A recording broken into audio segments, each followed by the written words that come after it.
warahmatullahi wabarakatuh. Hamdan wa syukran lillah, amma ba'd. Tiyang ingkang panjenengan tingali sakmenika asmanipun Hafidzatul Amaliyah. Nggih menika tiyang saking Pondok Pesantren Raudhatul Muttaqin Semarang. Ayo sholli wa sholihah.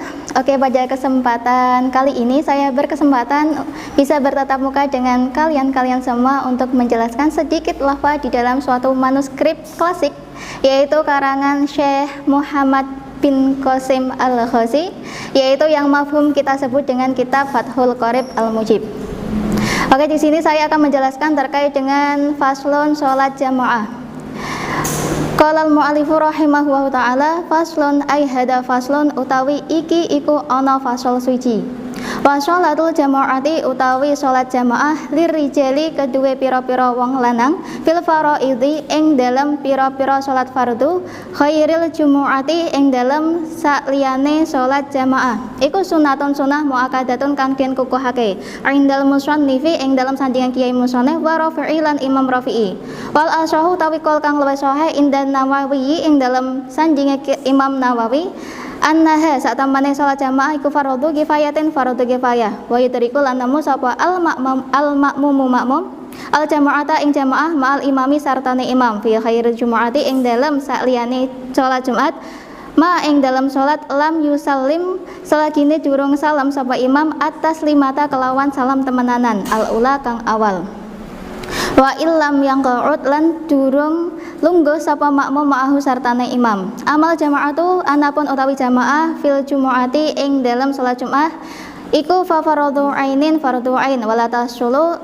lan ora hasil apa jamaah bi angqalin kelawan luwih kidik-kidike miraqatin saking sak rakaat wa yajibu lan wajib ala makmumi ing atase makmum apa ayyan wa yen niat al iktimama ing amrih makmum awil iktida'a utawa anut bil imami kelawan imam la yajibu ora wajib apa ta'yinuhu nertentokake imam bal yakfi balik cukup apa al iktida'u anut bil hadiri kelawan imam kang hadir illam ya'rif lamun ora kenal hu ing sapa makmum hu ing imam fa in ayyana nuli lamun nertentokake sapa makmum hu ing imam wa akhta'alan luput sapa makmum batalat mongko batal apa sholatuhu sholate makmum illa ini ngotomat kejaba lamun dadi kumpul ilaihi maring takyin apa isyaraton isyarah biqaulihi kelawan ucapane makmum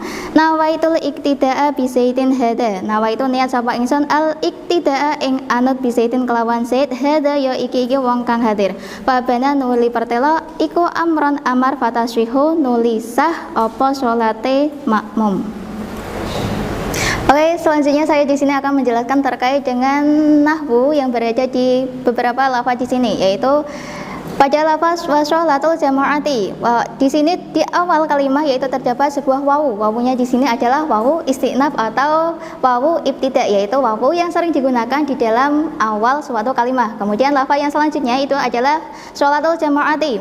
Sholat di sini merupakan masdar yang berasal dari tasrifan fi'il sholla yusolli sholatan. Kemudian jama'atan itu berasal dari tasrifan fi'il jama'a yajma'u jama'atan.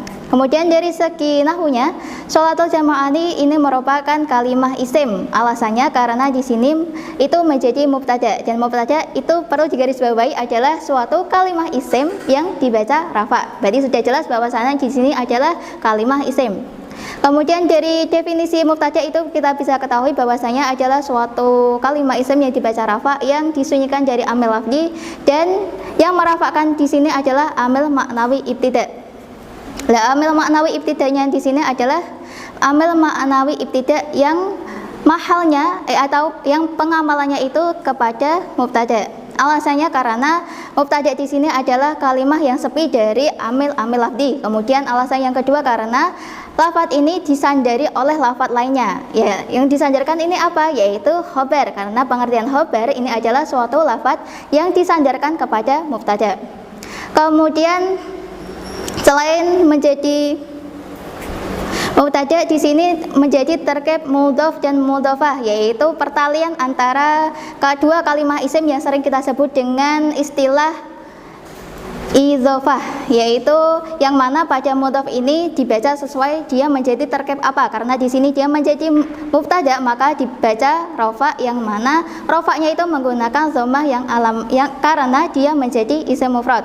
Kemudian al jama'ati ini dibaca jar karena dia berupa mudhof ilaih, yang mana mudhof ilaih ini wajib sekali untuk dibaca jar.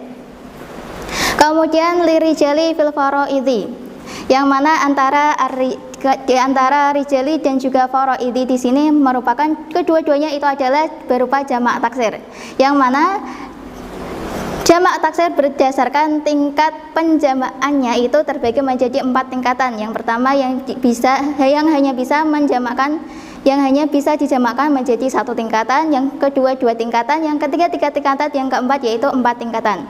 Adapun yang ar-rijalu di sini yaitu yang bisa dijamakkan menjadi 1 tingkatan, yang mana awalnya mufradnya itu adalah rajulun, kemudian dijamakkan menjadi rijalun. Kemudian kalau yang faraidhi di sini itu yang bisa dijamakkan menjadi 3 jamak taksir, yang mana yang awalnya yaitu fardun mufradnya, kemudian dijamakkan kembali menjadi afrodun, kemudian yang kedua dijamakkan menjadi furudun, dan yang ketiga dijamakkan kembali menjadi faraidhu. Jadi ini adalah 3 tingkatan. Kemudian fil faraidhi di sini adalah suatu kalimat isim yang dibaca jar. Alasannya karena sudah jelas, karena kemasukan huruf jar yaitu berupa huruf fi. Adapun jarnya di sini yaitu menggunakan alamat kasroh karena di sini merupakan yaitu isim mufrad munsharif. Kemudian lanjut kepada mufrad di bab sholat jamaah ini, yaitu bahwasanya sudah sering kali kita melakukannya, sudah sering kali kita melaksanakan terkait dengan sholat jamaah, yaitu sholat yang minimal dilaksanakan oleh 2 orang. Yang pertama itu menjadi imam dan yang kedua itu menjadi makmumnya. Yang mana sholat jamaah ini di kitab Fathul Qorib di sini dijelaskan bahwasanya lirijali fil faraidhi khairul jumu'ati sunnah muakkadatun, bahwasanya bagi seorang laki-laki yaitu di dalam sholat fardu, berarti itu termasuk yaitu sholat maktubah, itu hukumnya adalah sunnah muakkadah. Apa itu sunnah muakkadah? Yaitu sunnah yang dikukuhkan di dalam pelaksanaannya. Ini menurut Imam Musannif dan juga Imam Rafi'i. Adapun pendapat yang lebih sahih lagi yaitu menurut Imam Nawawi bahwasanya hukum dari sholat jamaah itu adalah fardhu kifayah. Ya. Apa itu fardhu kifayah? Adalah suatu kefarduan yang bila mana dilaksanakan di dalam suatu golongan itu di salah satu sisi sudah ada yang melaksanakan, maka sebagian yang lain itu sudah tidak diwajibkan lagi. Kemudian wa yudrikul ma'mumul jama'ata, yaitu seorang makmum itu bisa mendapat status jamaah dari imam, itu batasannya yaitu lam yusallimul at-taslimata al-ula, yaitu ketika sang imam itu belum melaksanakan salam yang pertama. Wa illam yang keutma'ah, walaupun seorang makmum itu belum melaksanakan duduk bebarengan dengan si imamnya tersebut. Amal jama'atu fil jumu'ati fa fardhu ainin wala tahsilu bi aqallin min rak'atin, bahwasanya sholat berjamaah di dalam sholat Jumat itu hukumnya itu adalah fardhu ain dan tidak bisa menghasilkan status jamaah apabila sholat yang dilakukan itu adalah kurang dari 1 rakaat. Berarti tidak sama sekali tidak melakukan jamaah atau bersamaan sholat dengan sang imamnya tersebut. Kemudian wa yajibu 'alal ma'mumi ayyanwiya al-i'timama awil iktida'a bil imami, bahwasanya kewajiban bagi makmum diantaranya yaitu wajib bagi makmum untuk berniat menjadi makmum dan juga niat ikut kepada imam. Wala yajibu ta'yinuhu bal yakfi al-iktida'u bil hadiri, dan tidak wajib mentakyin atau mengkhususkan di dalam niat mengikuti kepada imam. Cukup dengan kita niat kepada imam yang hadir pada saat itu, illam ya'rifuhu fa'in illam ya'rifu, walaupun makmum tersebut tidak mengenali siapakah imam tersebut. Kemudian fa'in ayyanahu wa akhta'a batalat sholatuhu. Kemudian ketika seorang makmum itu mentakyin siapakah imam yang dia ikuti, kemudian takyin tersebut itu adalah salah, maka secara otomatis sholat yang dia lakukan itu adalah batal.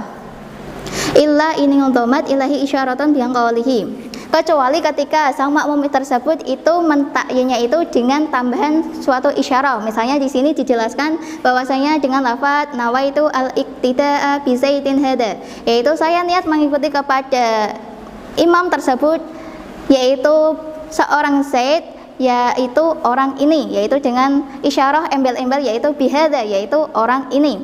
Fabana amran fatasyihu. Walaupun salah, misalnya ternyata yang mengimami tersebut adalah seorang Amar, maka tetap sah sholat tersebut. Oke, Mbak tadi telah menjelaskan tentang amil. Nah, dalam lafaz fil faraidi, lafaz fi di sini itu maksudnya dalam amil yang apa? Oke, terima kasih untuk pertanyaannya. Jadi di lafaz fil faraidi di sini yaitu terdapat kalimat fi, yang mana di sini yaitu masuk dalam kategori amil lafdi, yaitu lafdi yang samai. Oke. Kemudian tadi sudah menerangkan bahwa ketika makmum dalam dia niat kok lakukan takyin dengan nama imam dan kemudian takyin itu salah, jika diberi syarat itu masih sah. Saya kenapa masih? Kenapa? Oke, terima kasih untuk pertanyaannya. Jadi di dalam kitab ushul fikih itu diterangkan bahwasanya salah satu syarat sah untuk niat yaitu meyakini apa yang diyakinkannya. Jadi ketika misalnya dia niat dengan niatan saya makmum kepada Zaid, yaitu orang ini, dan ketika misalnya Zaidnya sudah gugur tapi masih ada cadangan yaitu di lafaz isyarahnya, yaitu dengan meyakini seyakinnya bahwa imamnya adalah orang ini, maka tetap dianggap sah niat tersebut. Mungkin seperti itu. Oke, terima kasih untuk perhatiannya. Sekian dari saya. Wallahul muwaffiq ila aqwamit thoriq. Wassalamualaikum warahmatullahi wabarakatuh. Hari santri, hari santri, hari santri, hari